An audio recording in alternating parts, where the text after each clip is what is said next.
there was speculation, like I said, of such a die coming out. I've read different articles from old magazines, and it was really hard to believe. I guess magicians didn't believe it. And what the speculation was, they'll believe it when they see it. So when Anverdi invented this, you know, it really took the magic community by storm. You may not know who Anverdi was, but you probably have performed some of his iconic magic tricks. He's the creator of mental dice, color match, and many more. But who was he? Like any good researcher, the first thing we did was jump into Google. The only thing that we encountered was the usual repetitive information on every site we encounter. So, we decided to bring some backup. This is Patrick Wolford. He's a magic creator at Murphy's Magic. Tell me about how you got involved with the Anverdi. Well, the first time I had ever seen anything Anverdi had done was in the late 80s. And mind you, this was 20 years after the effect had been developed and put on the market. And I was blown away because I hadn't seen anything like that. And so when we had the opportunity to purchase the Anverdi rights, we jumped on it. We jumped on it. How could we not? For me, it's kind of interesting that the man's legacy is more about his work and not about the man himself. I looked around at pretty much all the sources that I could find, and I found a lot of sources on his work, but not about who he was as an individual.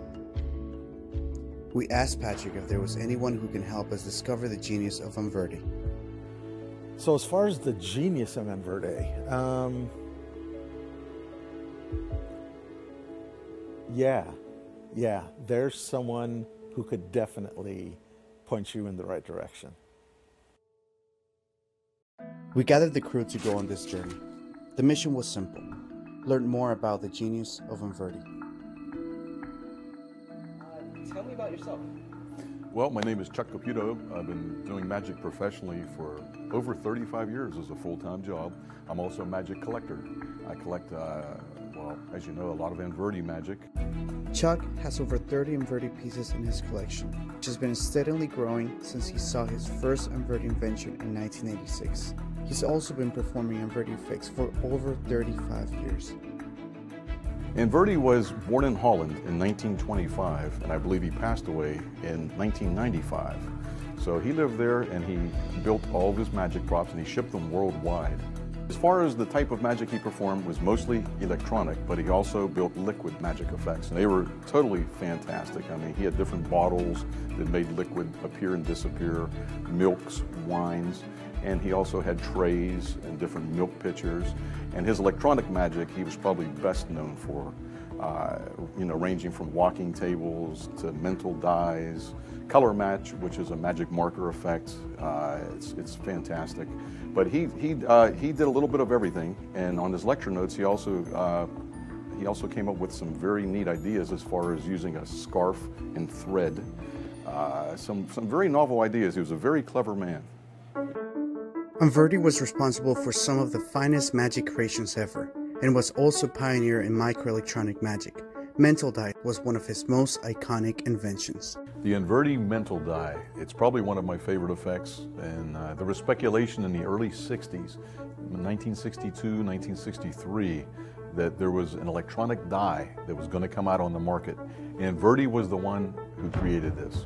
Basically, it was a plexiglass die, maybe 3 inches, 3 inches by 3 inches, standard die with a black plexiglass box. The box was opaque.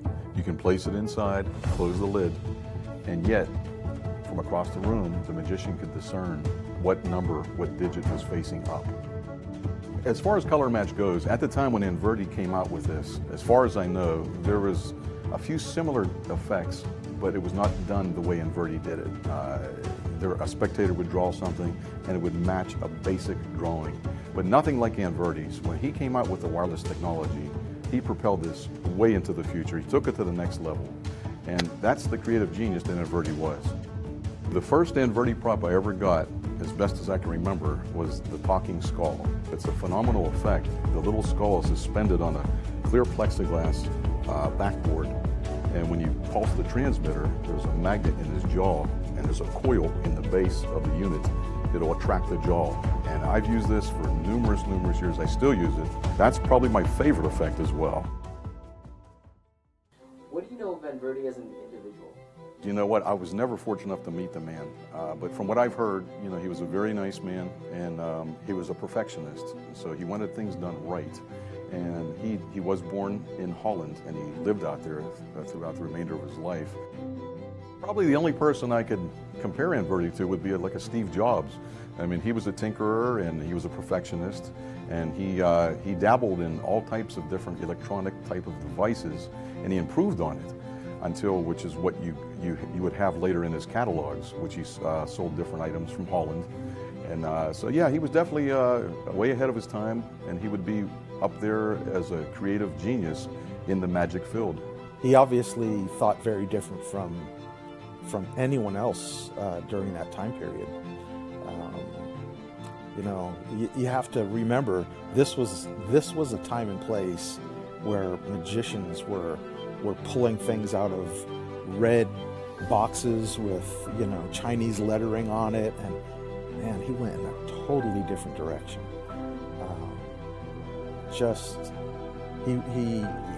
He was a man of his own. I mean, he really didn't follow what everyone else was doing. We went on this journey to discover the genius behind Anverdi. But what we realized was none of that really mattered.